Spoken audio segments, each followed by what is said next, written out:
Good morning children. Next जो है lesson है रायदास बनी के 4 मार्क्स क्वेश्चन के बाद सूरदास के पद जो है सिर्फ 1 मार्क के क्वेश्चन पढ़ने हैं। इसमें 1 मार्क के क्वेश्चन, सिर्फ इसमें 1 मार्क के क्वेश्चन ही याद करना। इसके बाद नेक्स्ट जो है रहीम के दोहे में जो है 4 मार्क के क्वेश्चन आंसर आएंगे। तो याद रहे ज़्यादातर आने वाले सवाल के ऊपर ही मैं आपको बताती जाऊंगी। रहीमन पानी रखे बिन पानी सब सोन, पानी गए ना उभर मोती सम मनुष्य चून। ये ज़्यादातर पूछने वाला सवाल है।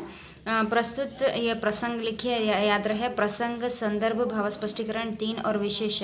जब भी आप पोएम में लिखा जाए तो संदर्भ में 4 स्टेप आना ज़रूरी होता है। प्रसंग, संदर्भ, भाव स्पष्टीकरण और विशेष चारों स्टेप होना चाहिए। पहले प्रसंग में क्या लिखना चाहिए? प्रस्तुत दोहा हमारे पाठ्यपुस्तक साहित्य गौरव के रहीम के दोहे से लिया गया है और जिसके रचित जो है रहीम जी ही हैं। संदर्भ क्या है? इस दोहे में क्या दिया गया है? प्रस्तुत दोहे में कवि रहीम ने मनुष्य के प्रतिष्ठा के संबंध में विचार प्रकट करते हुए कहा गया है। भाव स्पष्टीकरण, रहीम इनके पानी बिना 3 अर्थ बताते हैं।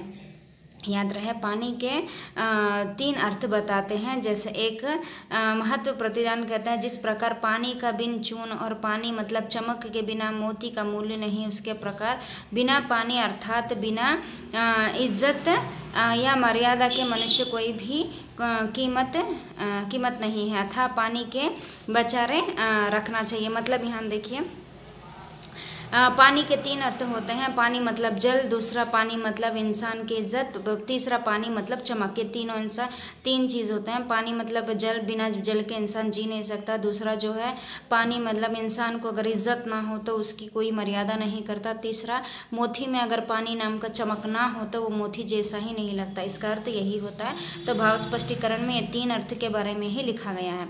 और चूने में अगर पानी ना मिलाया जाए तो किसी की भी इस्तेमाल में नहीं आता, तो इसलिए पानी बहुत ज़रूरी होता है। विशेष क्या है? शेष अलंकार किया गया है।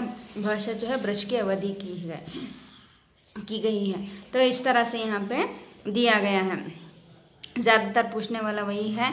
और यहाँ पे अब मैं बताती जाती हूँ कि सिर्फ 2 लाइन के इसके मतलब बताती जाती हूँ। धनी रहीम जल पंख को लघु जिया पिया ताघाया आघी बढ़ाई कौन है जगत पियासा। यहाँ पे जो है हर एक इसके बारे में बताती जाऊंगी आपको। फिलहाल जो इम्पोर्टेंट था मैंने उसको बता दिया है, आप उसको फॉलो करो। आपको ये सेकेंड इस क्वेश्चन में भी आपको आया था।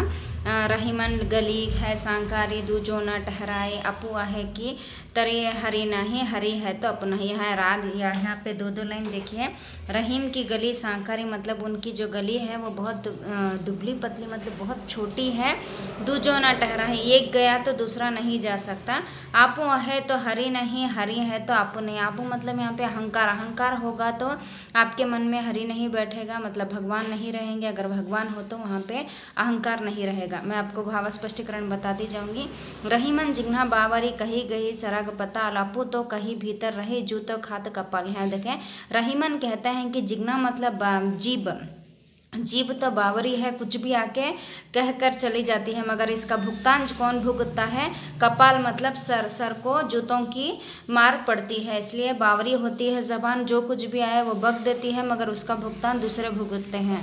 निज कर क्रिया रहीमन कही साधु भावी के हाथ पान से अपने हाथ में दावना अपने हाथ। यहाँ पे सती कहते हैं कि रहीम कहते हैं कि साधु भावी जो भी हैं वे सब जो है हमारे हाथ में हमारी ज़िंदगी नहीं होती। सफल असफल होना सब कुछ भगवान में होता है। जैसे हम लोग गेम में पासे तो हाथ से डालते हैं मगर वो दाव क्या पड़ता है वो हमारे हाथ में नहीं होता। इस तरह से सफलता असफलता, हमारा लाभ हानि दुख सुख ये सब ईश्वर के हाथ में होता है। सिर्फ हम लोगों को प्रयास करना पड़ता है।